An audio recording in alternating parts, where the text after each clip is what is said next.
Welcome to Heal the World Show podcast. Pramelia Param I am the CEO and the founder of the Healing Institute, which is bringing you this podcast today. And we always are looking and having lots of fun with our holistic practitioners around the types of work that they do. And so we also want to let you know that we do have a platform of holistic practitioners, and we're here for you. We want to give people hope. We want people to know that there are ways that they can be well and they can stay well on their health journey, because we're all on a health journey.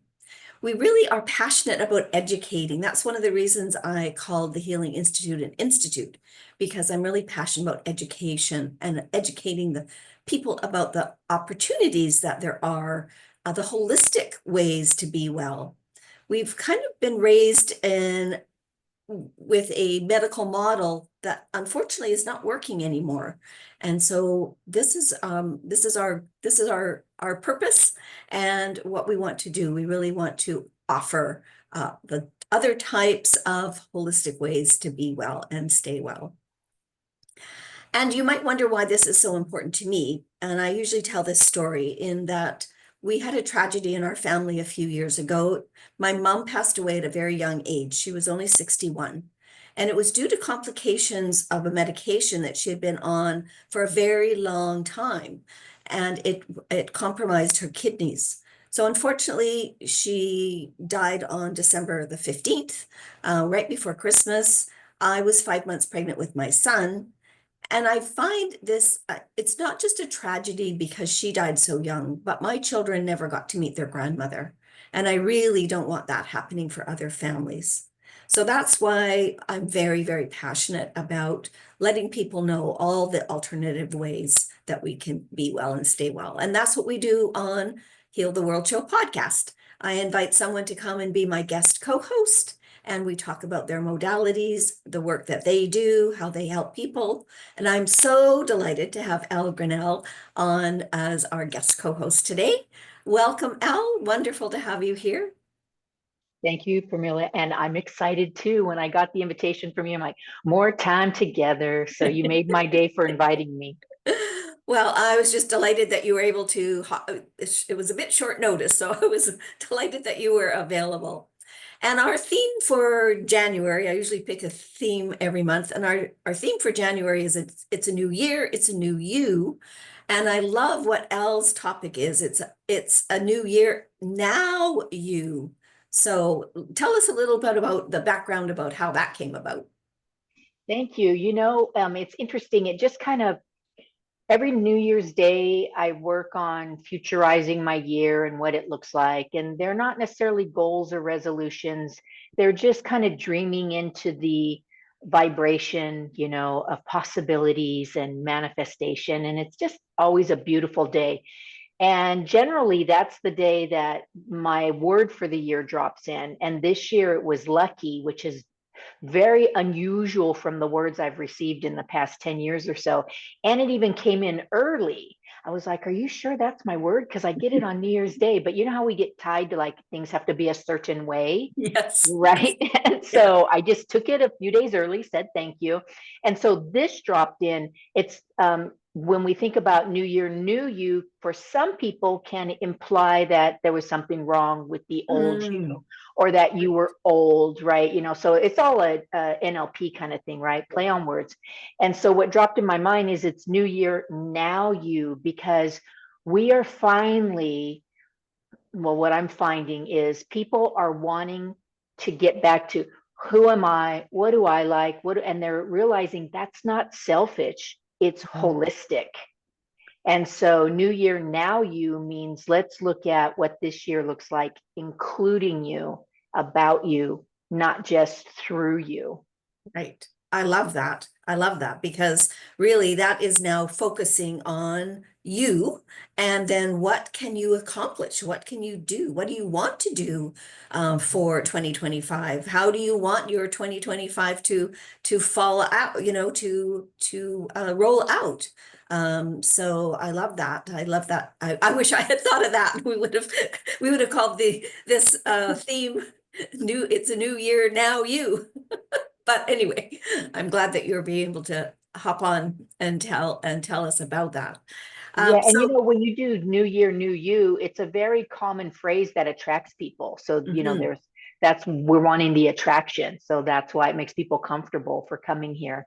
Yes, exactly. And it's been around for, it just kind of popped into my head. I think I also said the same thing last year when we were doing the themes for the podcast, because it kind of rhymes. So Mhm. it's catchy. People It is. can remember it. So Al, tell us a little bit about the work that you do, and we're going to put in the comments uh, how for people can get in touch with you. So tell us just a bit about Okay. that. Sure. I developed my company or established or founded the company TrueSpeak, gosh, almost 30 years ago. And it's around, and my tagline is say what you want, the truth is in you. And Mhm. it's all about intrapersonal communication, meaning the voices inside your head. Because once we get that dialogue straight, loving, kind, supportive, all of those positive feelings, then everything we say, followed by everything we do, is much easier, right? It's more graceful, it makes more sense. And that's not to say that then everything's flawless, because we're No, humans. we're human. But when you get the true speak in place, your intrapersonal communication, your truth, things just oh, serendipity and luck and these types of things, because you get it on what's called your reticular activator. It's in near the top of your thoughts. So you just start to see these things that were always there, but we just weren't focused on what we wanted. And We we're were giving it, focusing on, we're giving some attention to it. So yeah, that's what we're going to, that's what will attract it back to us because we're giving yes. that attention to it. Yes, absolutely. And so that's what I do. I help people get the thoughts in order through neuroplasticity, right? So getting in there and rewiring the way that we were thinking. And because we get stuck in a rut, Yeah. and Zig Ziglar says a rut is just a grave with the ends kicked out, right? So who wants Here. that? And so, and again, we're human. It's like, have you ever left your driveway and gone right because that's the way to work, but you wanted to go left to the grocery store and you're like, so you just course correct, Yeah. right? You don't go to work because you made No. that right turn, So, but that's what we do in life. We get so stuck in certain patterns that we keep going that way, even though we don't want to. And it doesn't have to be that way. So if you're in LinkedIn, you can reach me there easily. I'm what I call vintage. So I love email. I like deeper conversations getting started. So my email is there. And then if you really want to learn a little more about yourself, take the Success Mindset Scorecard, which is there, and promise me that if you do, it takes less than 3 minutes, that you just rapid fire answer those questions. Because if you overthink it and your ego gets in the scorecard, you're not going to get accurate results, right? So just do it. Don't go, well, it depends if I'm hungry, or, well, am I on vacation or am I at work? No, no, just do the little sliding scale and have fun with it. And then after that, we can chat if you like, but I promise you the Success Mindset Scorecard will be an eye opener for where you are and what's getting in your way and what's supporting you right now. Well, that's beautiful. Yes.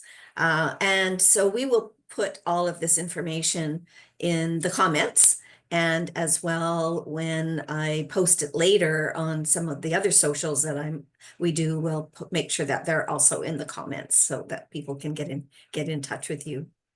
So Thank what you. other ideas or suggestions do you have for people to be now, in the now? Mm-hmm. So, people who spend time with me following my YouTube channel, I always joke that there's not a single post there, episode there, that doesn't include me saying the breath. Mm, So those of us in your corner and in your tribe and your community know the value of the breath. yes. So number one is slow down and start taking some big breaths. 3 intentional breaths, inhale, exhale, can just lower your stress, can help you Mm, think clearer. In the moment, it will keep you from saying things that you regret. So take a moment and pause, and the pause and the breath are, go hand in hand. And then the second thing is watch out for spending time thinking about all the things you don't want and right. worrying. Now, this is a big one. It takes practice because if you were raised by a worrier, it's hard to not be one yourself. It's difficult. You don't even realize it's almost automatic programming. So start being mindful of the conversations in your head and what you're talking to other people about, like, oh, I hope it doesn't rain on Saturday.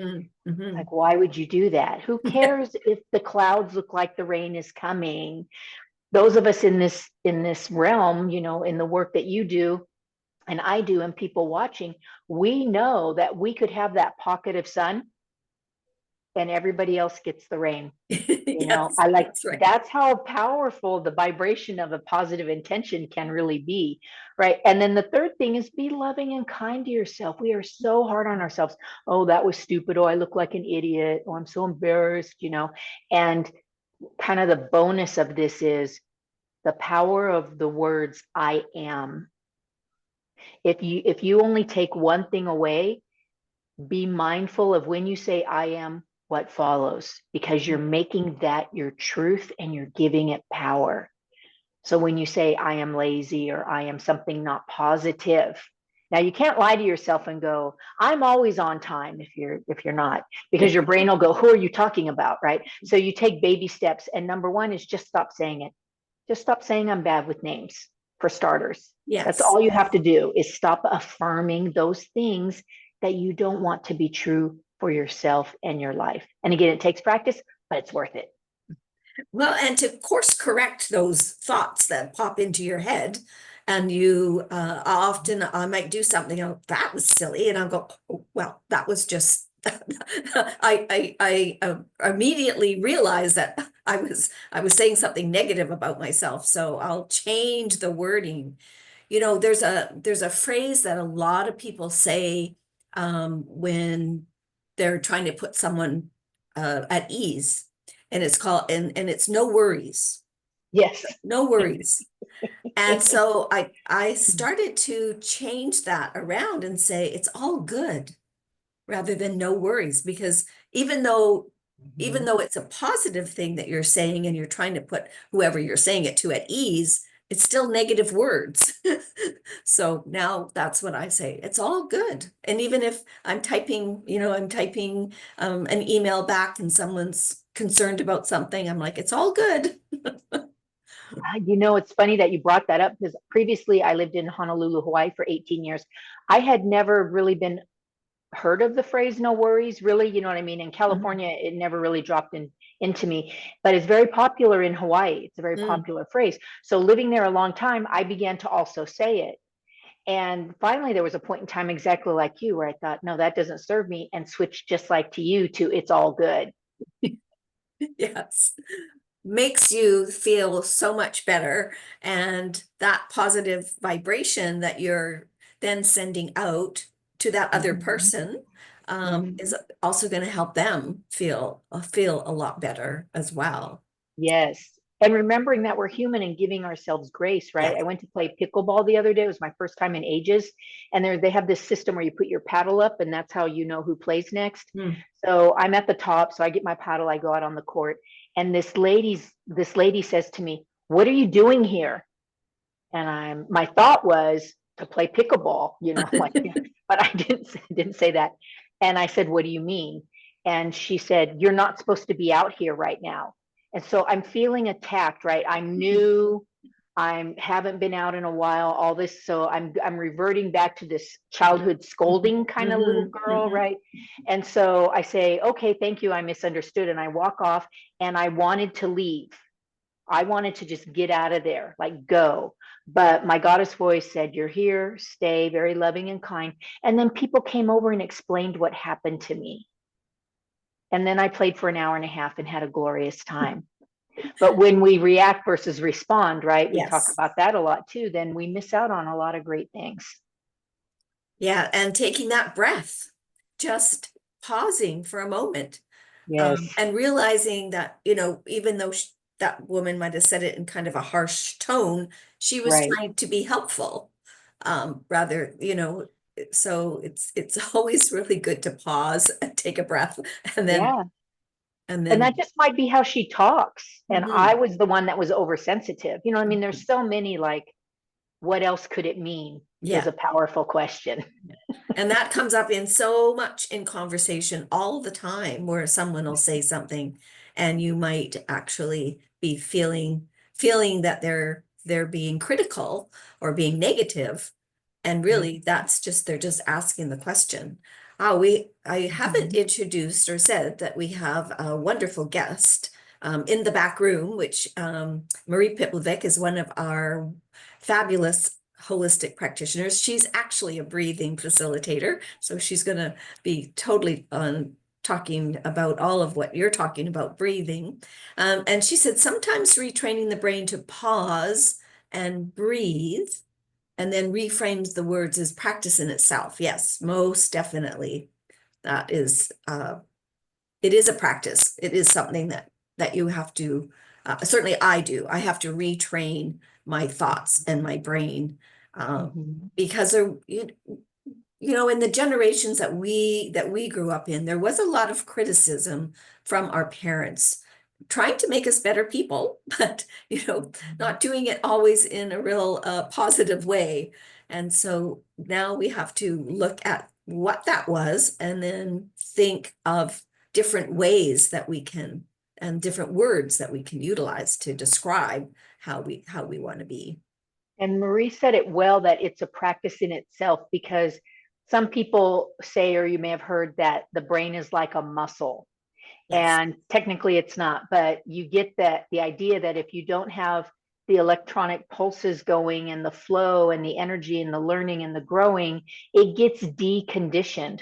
So we get deconditioned to remembering to say it's all good if we stop doing it, right? We get deconditioned to do these things that we desire. And my mentor says it's not, the definition of insanity is to keep doing the same thing and want a different result. The definition of insanity is doing the thing, getting the result, and then stop doing the thing but want the result to stay. Oh, I like that. That's a completely different spin on it, but that Yeah. happens. That is Yes. so true to what happens. So yeah, thank you. Thank you for those words of wisdom. Beautiful. My pleasure. Well, we are nearly to the end of our 30 minutes that we have for our podcast, and I'm just so delighted that you were able to come in and talk about the work that you do, Al. Um, we have a vision with the Healing Institute. We have a community of beautiful expert health practitioners. So we want you to go to the website, the QR code that you see behind me, that you can go right directly to the website. And we have a search bar on the first page of the website right now. We're doing some updates, but right now we have a search bar, and you can just put something that you're worried about or you want to meet a practitioner to help you with. Just put that in the search bar, and the practitioner profile will pop up. So yes, that's a good idea. Marie's helping me out here. Put our link here in the chat. Okay, I will do that. What else do I want to say? Yeah, so we have a big ask. We are out to heal the world. That's why the Heal the World Show podcast has that title. And so please, when you've watched this program, share it with your family, your friends, your community. Let people know that we are here for you, and that we do have alternate ways to be well and stay well. So I'm just going to find that and put that link in the chat. And get well, stay well is exactly what we were just talking about. There are actions you can get well and then maintain those actions to stay well and to share those actions and create a community around those healthy actions. Yes, and that is exactly what we're doing. And yes, so we're going to just copy and paste what Elle put in previously. I can Oh, thank you. paste that. I think, what do I have? I think when I gave it to you, it ended up in chunks. So there's the scorecard. Yeah, I didn't quite catch this. Oh, did you put the scorecard in? Yeah, just now. Okay, perfect. Excellent. All right. Well, thank you again. This is just always so inspiring for me to have a conversation with wonderful holistic practitioners, and you got to meet another one today, Elle Grinnell. Thanks so much for being with us. My pleasure, Camilla. See you again. All right.